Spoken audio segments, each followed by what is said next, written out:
An addiction to distraction is the death of my creative production. An addiction to distraction, right? Or another way to say it is, you can play with your phone, you can change the world, you can't do both.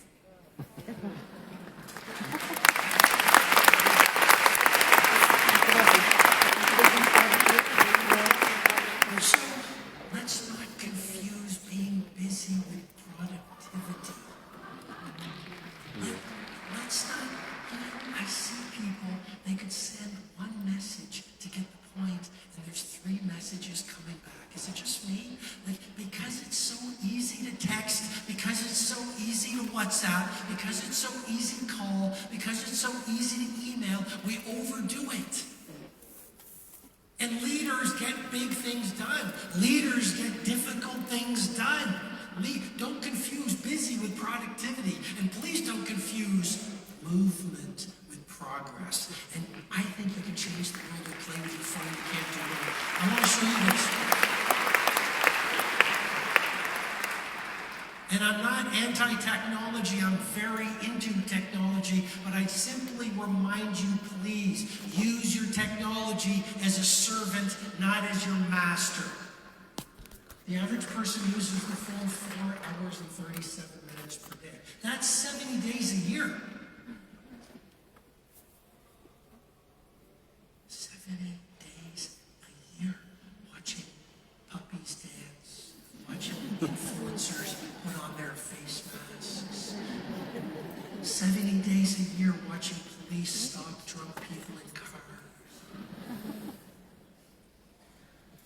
58 checks per day, and please, we need like a day. I'm almost running out of time. I have 10 minutes left, but here's what I'd say to you. Don't start your day checking your phone. Give yourself a great morning routine. The way you start your day is incredibly important to a great day.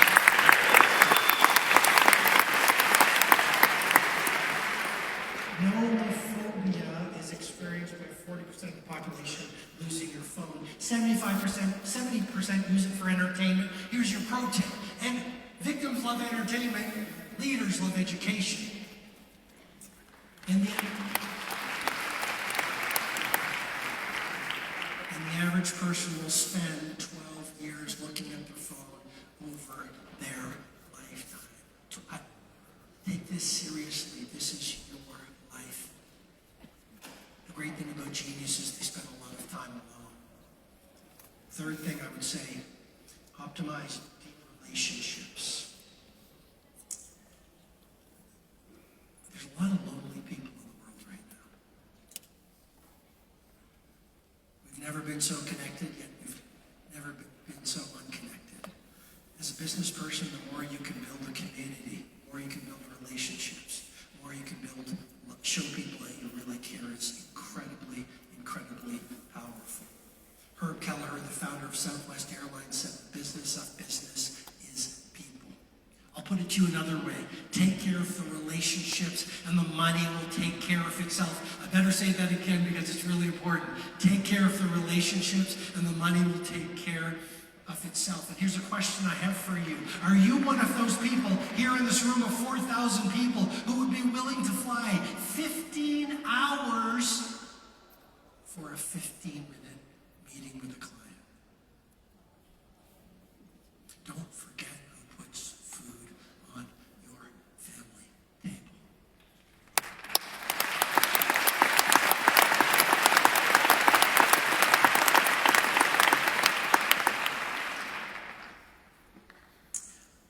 Maya Angelou said it well. She said, I've learned that people will forget what you said. People forget what you did. But people will never forget how you made them feel.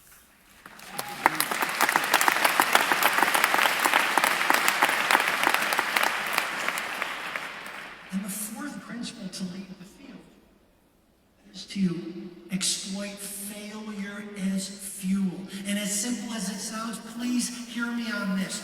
The job of a leader is to do difficult things. The job of a leader is to take the problems the marketplace gives to you and turns them into solutions, as simple as it sounds. And sometimes the job of a leader and a human being is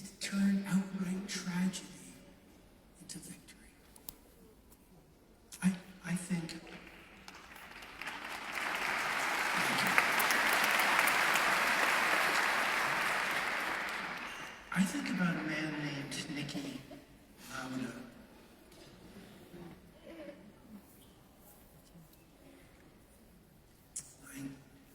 1976, August the 1st.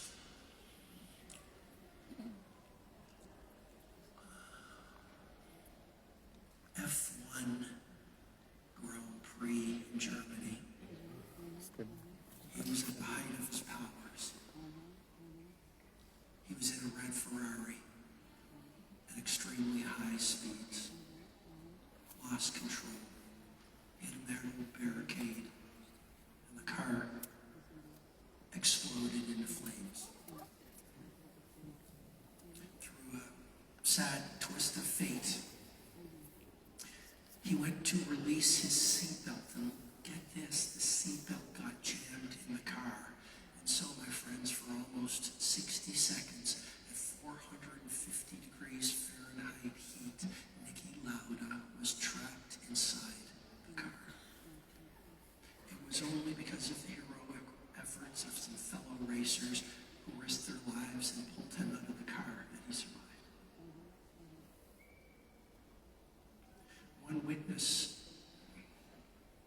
saw Nicky Lauda being pulled out of the car and said things were so bad it looked like his face was melting off his head. They airlifted Nicky Lauda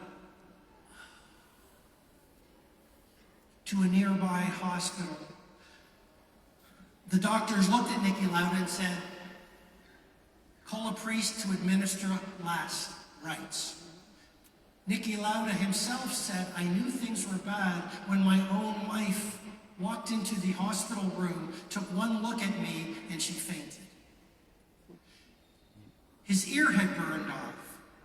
Most of his body had been covered by third-degree burns. Through smoke inhalation, his lungs were damaged. And he said, "I felt like going to sleep, but I knew if I went to sleep, I'd never get up." Now here's the context. At the time of this accident, Nicky Lauda was in a points battle, an incredible points battle against British racing legend James Hunt for the F1 World Championship. And Nicky Lauda, even though he was in this condition, knew that every single day he was in this hospital room was one day away from losing the championship. So with bloody bandages on his head and a customized helmet, only 42 days after the accident, only 42 days after the accident, terrified out of his mind, he got into a Ferrari at the Monza Grand Prix in Italy, and he raced and he finished fourth.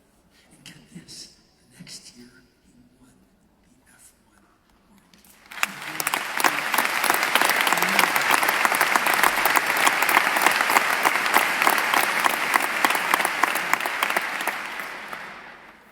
He went on to become a best-selling author. He went on to become an aviation entrepreneur, creating Lauda Airlines, which he sold to Austrian Airlines.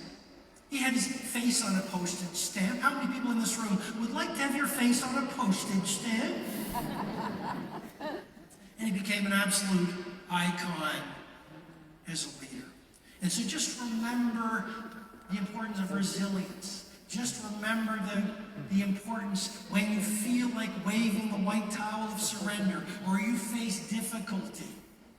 It is so, and I know this sounds like a platitude, but it is incredible how far you will get if you maintain a monomaniacal focus on your mission through thick and thin. People are laughing at you. The marketplace is attacking you. You continue. It's amazing how far you're going to get.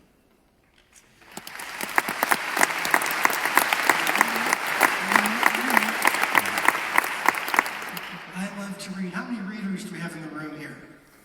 Okay, 5 books I want you to read. The first one. Take a picture of this. Everyone, take a picture. The first one, Matsushita Leadership. Share these books. Matsu with your friends, your family. Matsushita Leadership. This was the founder of Pisonic. Read this book. Number 2, one of my favorite books, The Meditations of Marcus Aurelius, the benevolent Roman emperor. Number 3, I'm not a motivational speaker, but this is a motivational book. Go Getter. Number 4, The Splendid and the Vile, about Winston Churchill and how he navigated the difficulties of World War II. And the final, I don't know how my book got there. I'm going to have to talk to it. Now, if you read one book this year, read The Wealth Money Can't Buy. I put my heart and my soul in this book. You will get so much of it. You really will.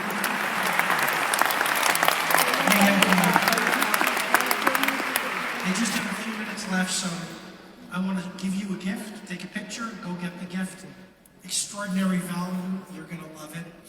And let me leave you with some final ideas here. Number 1, join the 5 a.m. club. Life-changing. And if it's not 5 a.m., 6 a.m., but there's something special in the air. At 5 a.m., there's a peacefulness. And you're on a treadmill, or you're reading a holy book, or you're reading a piece of literature, or you're meditating, or you're writing in a journal. The way you start your day shapes the way you live your day. Number 2, get fit. This is what self-regulation scientists call a keystone habit. Fitness lifts everything. There's one wisdom tradition. They say when we are young, we would sacrifice all of our health for wealth. And when we are old, we would sacrifice all of our wealth for one day of good health. I was in Qatar once and someone handed me a piece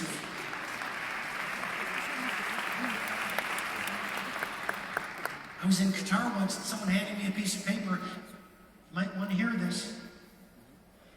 Health is the crown on the well person's head that only the ill person can see. One of the best moves you can make is invest in a treadmill, invest in a trainer, invest in deeper sleep, invest in cleaner food, invest in some sunshine. Your health, your energy, your longevity is incredibly important. Please make today the day that you take your health, your fitness, your longevity incredibly seriously.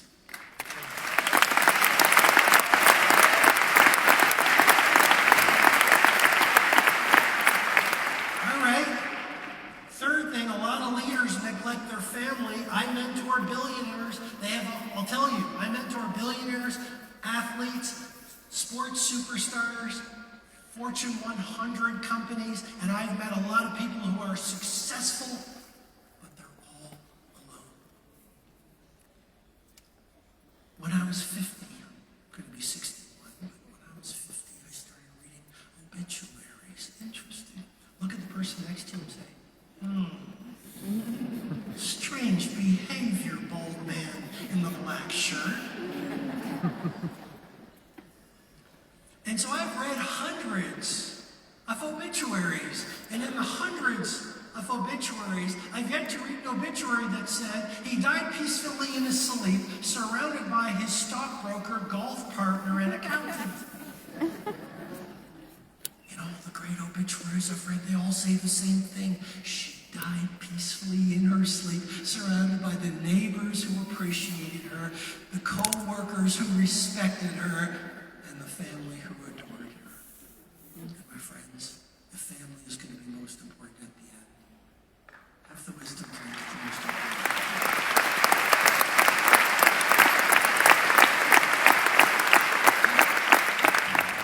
Practice Intoku, which is the secret art of, the Japanese art of giving in secret. Today I did it by leaving something special for the hotel cleaner who's going to clean my room. But it's a great way to go through life. The last thing I would say is serve. Be a humble servant. As my father said when I was growing up, he said, Robin, when you were born, you cried while the world rejoiced. He said, son, live your life in such a way that when you die, the world